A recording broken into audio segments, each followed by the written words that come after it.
Madam, ಒಂದು ಕಡೆ ಈಗ ಸರ್ಕಾರ ಉಚಿತ ಬಸ್ ಮಾಡಿರೋದ್ರಿಂದ ಆಟೋದವ್ರಿಗೆ ತುಂಬ ಹೊಡೆತ ಬಿದ್ದಿದೆ. ಅದ್ರ ಜೊತೆಗೆ ಬೈಕ್ ಟ್ಯಾಕ್ಸಿ ನಿರ್ಬಂಧ ಇದ್ರೂ ಅವರು ಸರ್ಕಾರದ ಬೆಲೆಗೆ ಮಾನ್ಯತೆ ಕೊಡ್ದೇ ತಾವೇ ಖುದ್ದಾಗಿ ಗಾಡಿನ ಸ್ಕೂಟರ್ನ ತುಂಬ ಓಡಿಸ್ತಾ ಇದ್ದಾರೆ, ಬೈಕ್ ಟ್ಯಾಕ್ಸಿನ. ಇದರಿಂದ ತುಂಬ ತೊಂದರೆ ಆಗ್ತಾಯಿದೆ ಆಟೋದವ್ರಿಗೆ.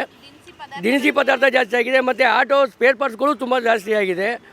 ಇದರಿಂದ ಆಟೋದವ್ರಿಗೆ ತುಂಬ ತೊಂದರೆ ಆಗ್ತಾಯಿದೆ.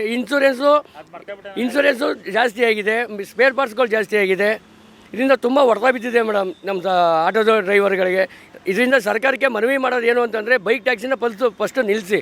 ಯಾವುದೇ ಕಾರಣಕ್ಕೂ ಬೈಕ್ ಟ್ಯಾಕ್ಸಿಗಳಿಗೆ ನೀವು ಆದ್ಯತೆ ಕೊಡಬೇಡಿ. ಬೇರೆ ಎಷ್ಟೋ ಜನ ಏನಾಗಿದೆ, ಬೆಳಗ್ಗೆಯಿಂದ ಸಂಜೆವರೆಗೂ ಕೆಲಸ ಮಾಡ್ಕೊಬಂದು ಸಂಜೆ 6 ಗಂಟೆ ಮೇಲೆ ಬೈಕ್ ಟ್ಯಾಕ್ಸಿ ಓಡಿಸ್ತಾ ಇದ್ದಾರೆ. ಫಸ್ಟ್ ಅಂಥವ್ರನ್ನ ನೋಡಿ ನೀವು ಅವ್ರನ್ನ ನಿರ್ಬಂಧನೆ ಮಾಡಬೇಕು. ಇಲ್ಲಾಂತಂದರೆ ನಮಗೆ ತುಂಬ ತೊಂದರೆ ಆಗುತ್ತೆ ಮೇಡಮ್ ಆಟೋದವ್ರಿಗೆ. ಮೇಡಮ್, ರ್ಯಾಪಿಡೋಯಿಂದ ತುಂಬ ಅನಾನುಕೂಲಗಳಿದೆ. ಯಾಕೆ ಅಂತಂದರೆ ನಮ್ಮ ಈ ಆಟೋ ಡಿಪಾರ್ಟ್ಮೆಂಟಲ್ಲಿ ಡ್ರೈವರ್ಗಳಿಗೆ ತುಂಬ ತೊಂದರೆ ಆಗ್ತಿದೆ ರ್ಯಾಪಿಡೋ ಬಂದಿರೋದ್ರಿಂದ. ಆಮೇಲೆ ರ್ಯಾಪಿಡೋದಲ್ಲಿ ಎಷ್ಟೋ ಜನಕ್ಕೆ ತುಂಬ ತೊಂದರೆಗಳಿದೆ. ರಾತ್ರಿ ಹೊತ್ತು ಎಷ್ಟೋ ಜನ ಬರ್ತಾರೆ, ಬೈಕ್ ರೈಡಿಂಗಲ್ಲಿ ಬೈಕ್ ಬುಕ್ ಮಾಡ್ಕೊ ಹೋಗ್ತಾರೆ. ಅದರಿಂದ ತುಂಬ ತೊಂದರೆಗಳಾಗ್ತಾಯಿದೆ.